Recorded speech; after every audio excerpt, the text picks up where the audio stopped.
My wife divorced me, taking our $4.2 million California house in custody. You'll never see the kids again, she left at court. Broken, I moved into my dead mother's basement in Ohio. While cleaning, I found a hidden safe behind the furnace. The combination was my birthday. Inside was a letter that started, "If you're reading this, they finally found you." The fluorescent lights above the courtroom buzzed faintly, casting a sterile glow over the cold oak furniture. I sat at the defendant's table. Though I wasn't a criminal, I certainly felt like one. My palms were slick, not from fear of judgment, but from the finality of what was about to be taken from me. Across the room sat Lana, my wife of 12 years, the woman I had built a life with. The same woman who used to fall asleep on my chest, whispering dreams of growing old together. Today, she wouldn't even look at me. Instead, she leaned in close to her new attorney, a shark in a silk suit, whispering behind manicured hands. Her diamond earrings sparkled under the courtroom lights, the very earrings I had gifted her on our 10th anniversary. Now they felt like trophies from a war I was losing. "Mr. Holloway, do you have anything further to present before final judgment is passed?" the judge asked, his voice echoing like a death knell.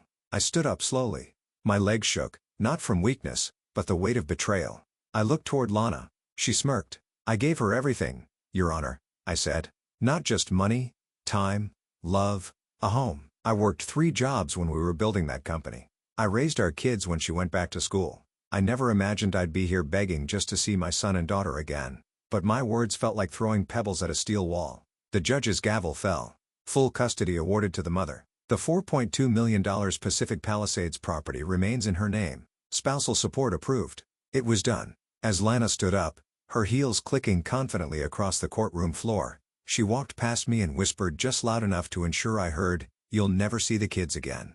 Enjoy Ohio." Then she laughed, mocking, victorious, venomous. I didn't say a word. I simply collected my worn briefcase, nodded at my lawyer, who couldn't meet my eyes, and walked out into the blinding California sunlight. My name was still Daniel Holloway, but I didn't recognize the man in the reflection of the courthouse glass. By midnight, I was on a flight to Cincinnati, Ohio, holding only 2 bags and a key to the house my mother left me before she died last winter. A house I hadn't stepped foot in for 15 years. I had no house, no kids, no marriage, no reason to stay. But what I didn't know, what she didn't know, was that the real story hadn't even begun yet. Because buried deep beneath dust and silence, that Ohio basement held a secret my mother had hidden from everyone. A secret I was never supposed to find. Ohio welcomed me with silence. Not the comforting kind. The kind that seeps into your bones and reminds you exactly how alone you are. My mother's house, a red brick 2-story on the edge of an overgrown lot in Cincinnati, had always felt like a time capsule. Frozen in the 80s, faded floral wallpaper, dusty velvet couches, a grandfather clock that hadn't worked since Clinton was president, and that smell, a mix of mothballs and memories. I dropped my duffel at the door and wandered through each room like a ghost returning to his own grave. I hadn't lived here since I was 17, but something strange gnawed at me. My mother had always warned me never to go near the furnace in the basement. "It's old and dangerous," she used to say. "Let the repairman deal with it if it breaks." Back then, I listened. But now, broken and betrayed, I had nothing but questions and nowhere to go but down. The stairs creaked like old bones. The basement smelled of rust and old cardboard. A single bulb hung from the ceiling, swinging slightly as if it knew I had returned for a reason. I scanned the furnace. Ancient, rusting, silent. Then I noticed it. Behind a stack of paint cans and a leaning water heater was a metal panel that didn't match the rest of the wall. Dusting it off revealed a square indentation with faint smudges around the edges. My heart raced. I pressed along its side. Click. The panel shifted. Behind it, a small square safe. Old, heavy, with a combination lock so worn I could barely see the numbers. I tried the obvious, my birthday. The lock clicked open. My breath caught. Inside the safe, instead of gold, documents or valuables, there was only a single letter, yellowed with age, sealed with wax, and my full name in handwriting I hadn't seen in years. "If you're reading this, they finally found you."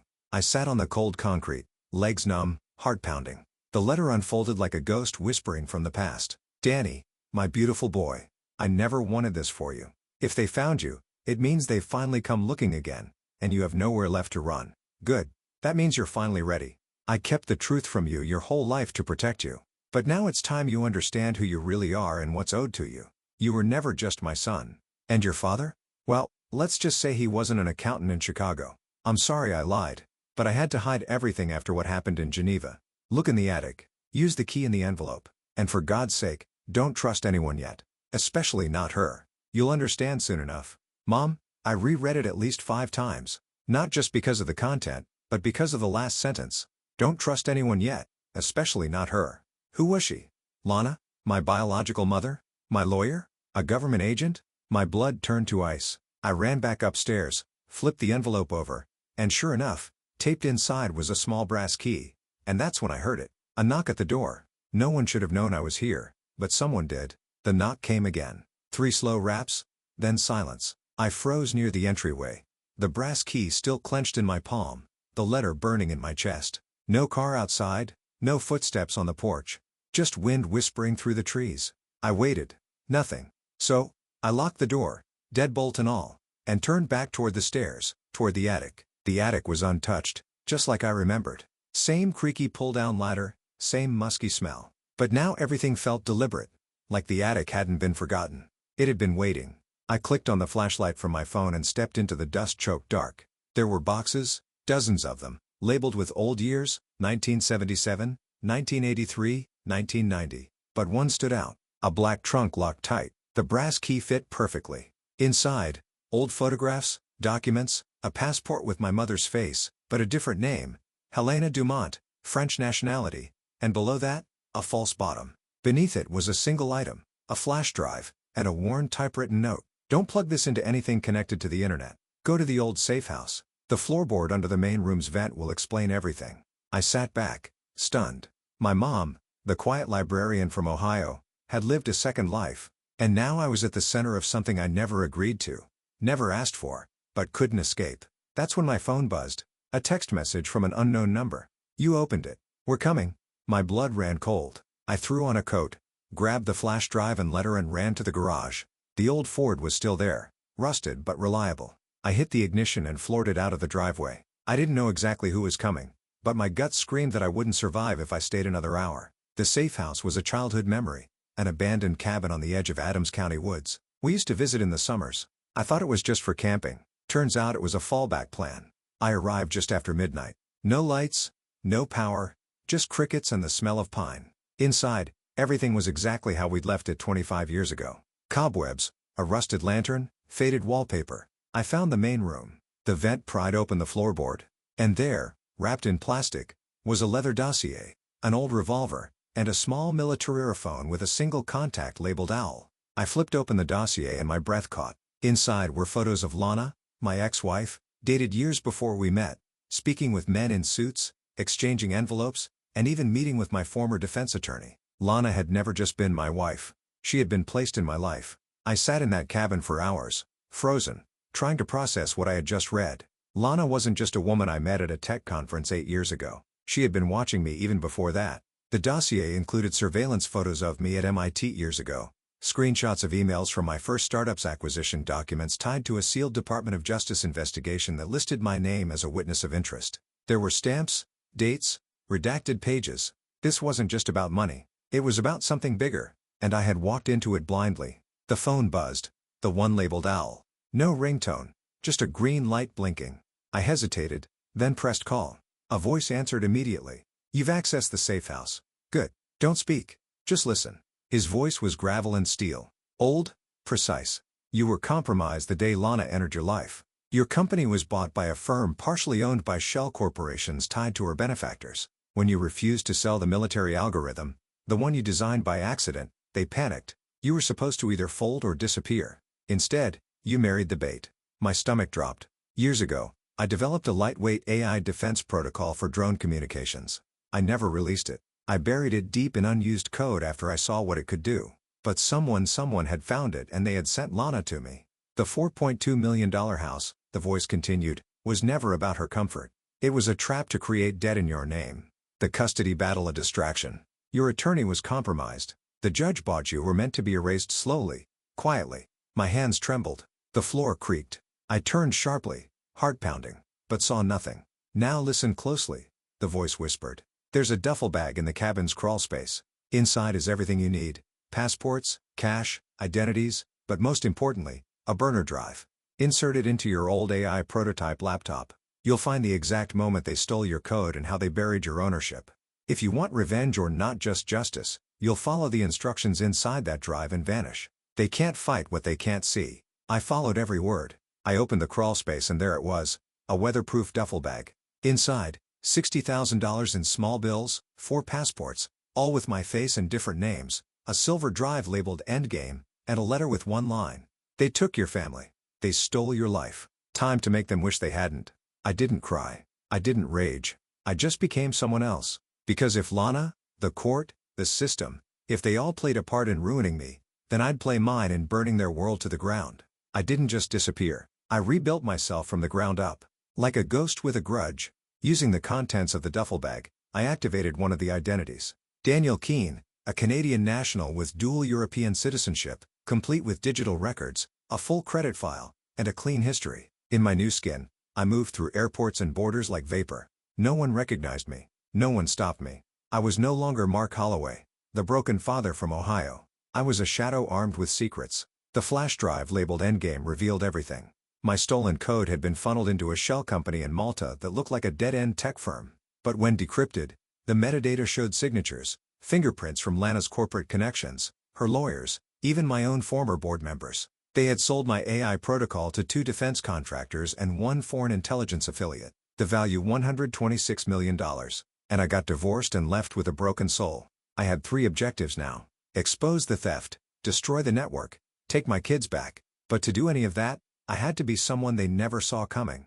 Step 1. Reclaim the digital battlefield. I reached out to an old hacker friend, Rowan, from my MIT days. Someone who once got into the Pentagon just to prove he could. He owed me a favor. I cashed it in. Together, we launched a silent infiltration. Over the course of 3 weeks, we infiltrated the back end of the shell company's file servers, duplicated court transcripts from Lana's divorce attorney system, which proved collusion, pulled internal memos from the judge's chambers that showed bribery. We didn't leak anything. Not yet. I wanted them to feel safe until the ground collapsed under them. Step 2. Psychological disruption.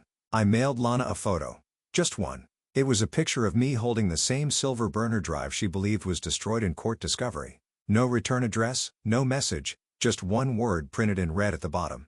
Remember me? A week later, her fiancé, the same corporate partner she ran to after our divorce, was fired. A day after that, their new Malibu home had a tax lien notice. And the next day, the online parenting forum she moderated under a fake name was flooded with leaked footage of her berating the kids behind closed doors. I wasn't playing fair. Neither did they. But the final act of Chapter 5 came with a click. Rowan sent me a message. They've started panicking. Multiple foreign transfers. Someone just pulled $6.2 million offshore into the Caymans. It's traceable. You ready? I typed back. Let's begin. It began with a subpoena. Not one from me, but from the United States Department of Justice. The evidence Rowan and I compiled had been anonymously delivered to a federal investigator specializing in cyber fraud and white-collar crime. I knew the paper trail would eventually make its way to court, but I didn't expect how quickly. Within 72 hours, indictments were filed. Names were named. My name wasn't one of them. My ex-wife was caught in the net. Lana was slapped with charges related to fraudulent transfer of intellectual property, money laundering through offshore accounts, perjury during divorce court proceedings, child endangerment after videos from her parenting forum went viral. The smug laughter she once echoed across the courtroom when she said, "You'll never see the kids again," was now replaced by public disgrace, frozen assets, and media frenzy. I returned to court, but not alone. This time, I walked into court not as the broken ex-husband. I walked in with federal agents, forensic accountants, and one hell of a custody lawyer. Lana's attorney tried to delay the hearing, but the judge wasn't having it. Not after seeing the evidence, the stolen code, the parenting videos, and the internal communications proving collusion in the first divorce. I sat silently until the judge finally turned to me and asked, "Mr. Holloway, do you have anything to add before I make my decision?" I stood, placed one final paper on the judge's desk, a notarized letter from my late mother written 10 years ago that outlined the location of the hidden safe and her suspicion that Lana only married me for power and money. The judge read in silence. Then he looked up and simply said, "Full custody is awarded to the father. All prior rulings are vacated. This court recognizes that a grievous fraud has occurred." Reunion. When I walked out of the courthouse that day, my daughters ran into my arms. They didn't ask questions. They didn't need to. They knew. They remembered. We drove away from the city, windows down, music playing. My oldest looked at me and said, "Are we going home?" And I said, "No, we're going somewhere better, somewhere we build together."